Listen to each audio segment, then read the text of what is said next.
Warnings over harm to Israel's democratic system amid coronavirus crisis. Jerusalem. Israel's president has warned of possible harm to the country's democracy after the Speaker of Parliament refused to hold key parliamentary votes.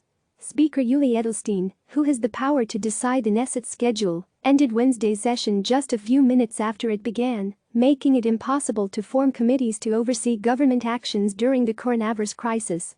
Edelstein has also refused to hold a vote to choose a new Speaker of the Knesset, a position he has held since 2013, despite the clear parliamentary majority to replace him.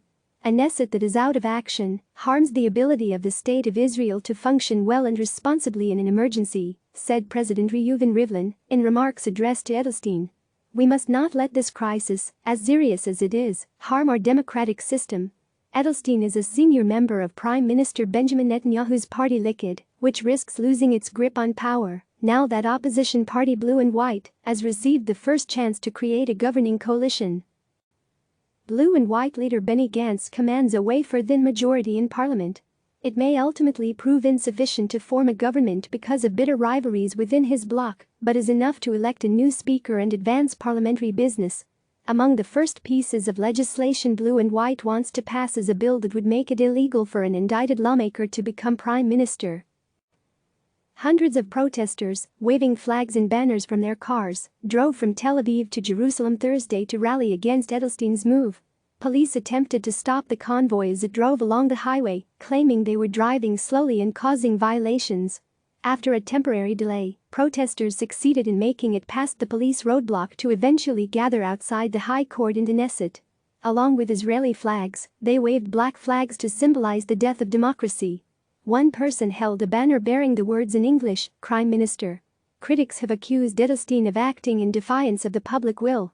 They point to the timing of a tweet he made on Sunday, just moments after President Rivlin tasked Gantz with trying to form a new government.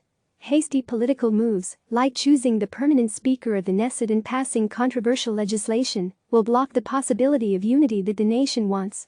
I will not give a hand to a process whose objective is to carry out a kidnapping of the legislature, wrote Edelstein. But his supporters say he is trying to build a legislative consensus on the formation of committees, which has always been done by agreement between the government and the opposition. Edelstein argued on Twitter that he did not close the Knesset so much as order an intermission to allow time for negotiations between Netanyahu's Likud and Gantz's Blue and White to create a unity government between the two main parties, rather than a coalition of center-left parties supported in some form by the Joint Arab List Party and a right-wing party led by former Defense Minister Avigdor Lieberman. I emphasize, as soon as possible, the Knesset should form the relevant committees for full parliamentary oversight on the government, he added on Twitter. But achieving any sort of agreement seems out of reach, given the climate of deep distrust that exists between the main factions in parliament. Israel, like most countries, is in the midst of a huge public health crisis, with health officials arguing for even tougher restrictions to combat the spread of the coronavirus. In the absence of a breakthrough by Gantz in coalition negotiations, Netanyahu remains the country's prime minister, even though his last outright electoral victory was 5 years and 4 elections ago. His government has been a transitional one since it was dissolved 15 months ago. Now without Knesset committees, the government is operating with no parliamentary oversight.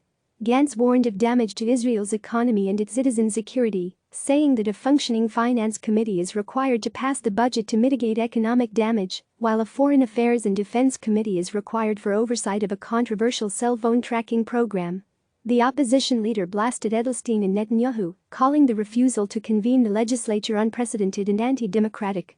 No crisis, whatever its scope, should be exploited as a means to trample upon values of national decorum and responsibility, and to undermine the will of the voting public, Gantz said in a video statement. The Knesset is a critical institution at all times, including times of crisis. It is neither possible nor desirable to manage a crisis of this scope without a functioning parliament. Gantz said he would appeal to Israel's High Court to force Edelstein to convene the Knesset and to conduct parliamentary business. The hearing is scheduled for Sunday. As the accusations flew back and forth between Likud and Blue and White, Netanyahu said it was actually Gantz who was operating undemocratically. I call on Blue and White to stop distributing fake news and to join a national emergency government to fight for saving lives of the citizens of Israel, Netanyahu said in a message on Facebook. This is a moment of leadership, of national responsibility and cooperation. We can and should form a government now. CNN's Michael Schwartz and Amir Tal contributed to this report. Click subscribe to receive the latest news.